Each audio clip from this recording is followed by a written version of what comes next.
I found these photos of him.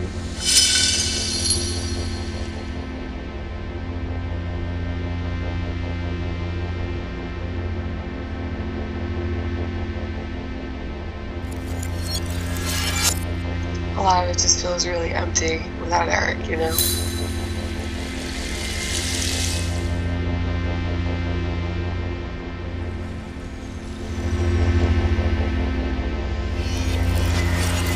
I can't go out on that balcony and not feel some pain, especially when the moon is out.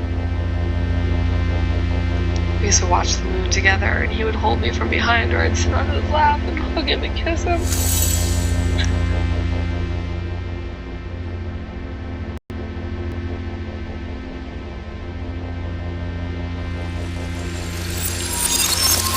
And that's what makes it so hard to move from here, because it was our place, and it's all of our stuff, and it's our life.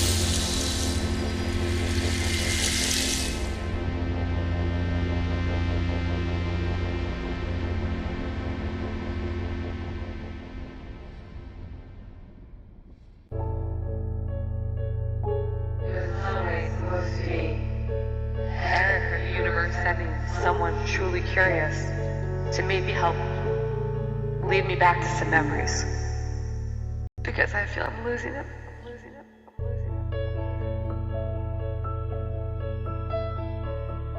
And yet I know that Eric is okay. I was just writing this, I'm like, why do I know that Eric is okay? Like, I know he's okay, but why can't I believe that for myself? Why do I still feel so lost and lonely? Like, everything they tell you is that the universe has a plan and that there's all this love for you. But I just don't feel it. Even with all the good things in my life, I just don't feel it. See all of it. They both said Juliet is having so much fun. Because Eric and I tried to get pregnant. We're contracted to be virtual. I see Eric's name. I see the lights flash. Like, that's right, yeah. Because I just want to be with them. It was incredible.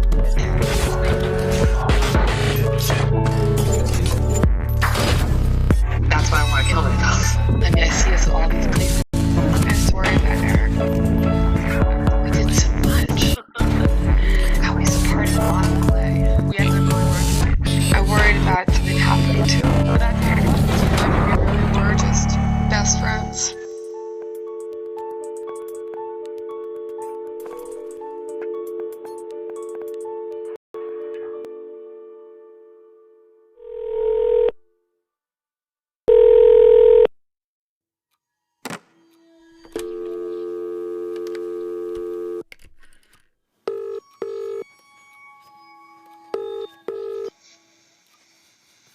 Hi. Okay.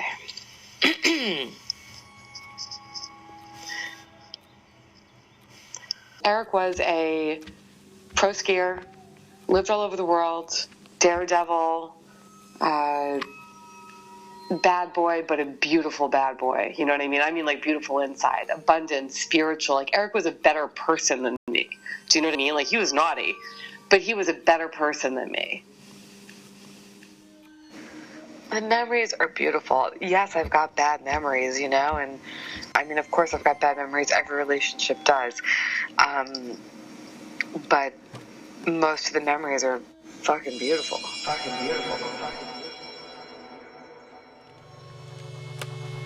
I remember we really crushed 6 years, you know, like, what didn't we have in there? But I can still remember the feelings of falling in love with him. I can remember very specific moments too, like being in Norway before we were fully together. After his mom died, I went to Norway, and I was still living in Manhattan, and he was in Venice Beach. And I was sitting on the couch, and he was sitting at the dining room table, the one that I have in our apartment now that we brought over from Norway. And he was trying to write his eulogy. And he looked over at me, and he said he loved me. I was like, did he just say he loved me?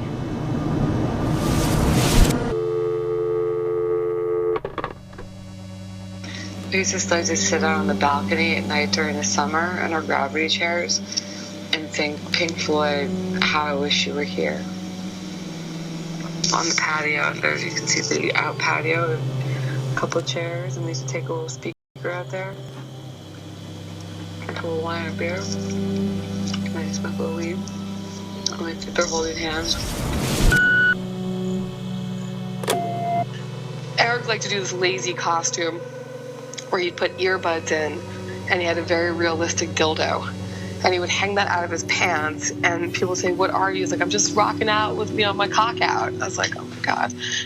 So I see all of it. I see the crazy costumes. I see the lights flashing. I see the dildo. I see Eric's face. Like when he proposed, when we jumped out of a plane, and he landed first, and then he got down on one knee, and he's like, will you marry me? I'm like, yes. If we backtracked, a billion years, something led us to each other, like all of it, like all of these connections.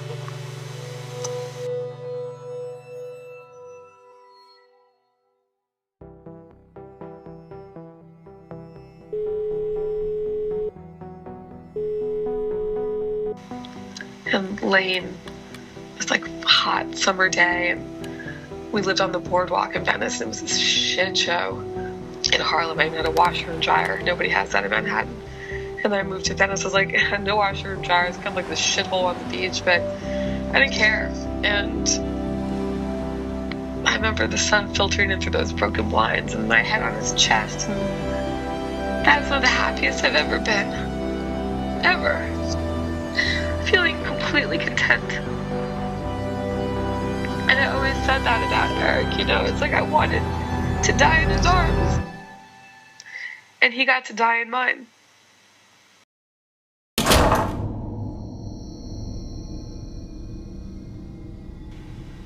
Grief doesn't give a shit. It loves to grab you by the throat whenever it feels like. And it terrifies you. I cannot tell you how many strangers I've cried with this year. In their arms, how many people have hugged me. It's embarrassing. But it's also not. I also don't care. Because I can't hide how I feel about Eric. I still show people Eric's pictures all the time. I'm so proud of him, so proud of him. I'm as proud of him now as when he was alive. I used to always show people pictures of, like, oh, this is my husband. And, he was the biggest thing in my life and the most important thing in my life. And I don't know how to let him go.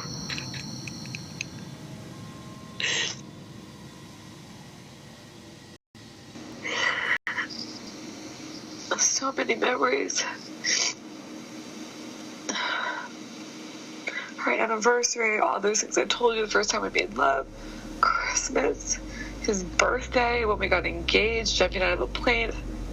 The hospital is the hardest. The hospital is so hard. I fucking hate the hospital. I hate those memories. It's like I keep getting, I feel like I'm in a black abyss. And I like claw my way out for these little bright spots, but I'm like yesterday I was in the bathroom till 3 p.m. just trying not to take a pill, trying not to have a drink. Just crying and screaming for Eric.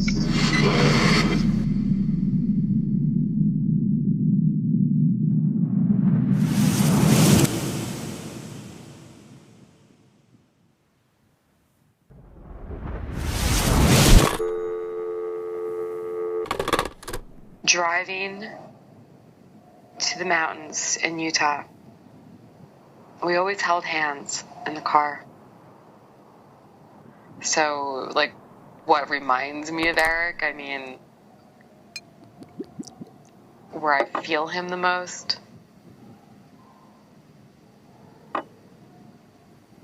never anything more than the mountains of Utah have I felt him. You go from making memories, especially us, just constantly, you know, we did everything together, not in a codependent way, in the way that we love to. You know, we didn't have a traditional marriage. We were together a lot, and at the end of the day, all we really gave a shit was about each other. And certainly he only really gave a shit about me. The blur really started the second that he went to the hospital. Seen him take his last breaths. Them telling me that he was dead on the dining room floor. And then reviving him. And then the coma. And then making the decision to take him off life support.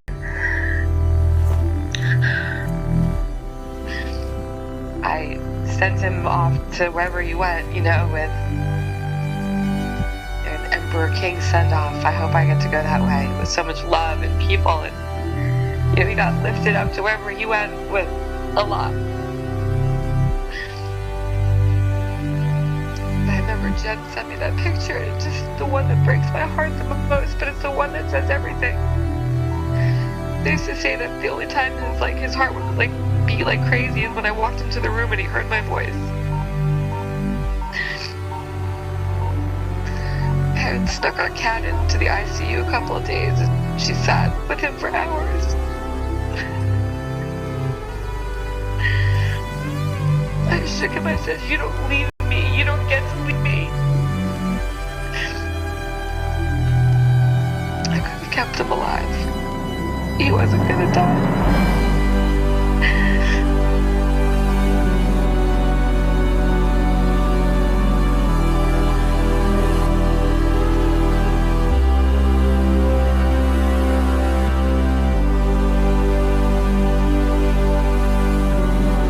Silvery gray green eyes, blue sometimes.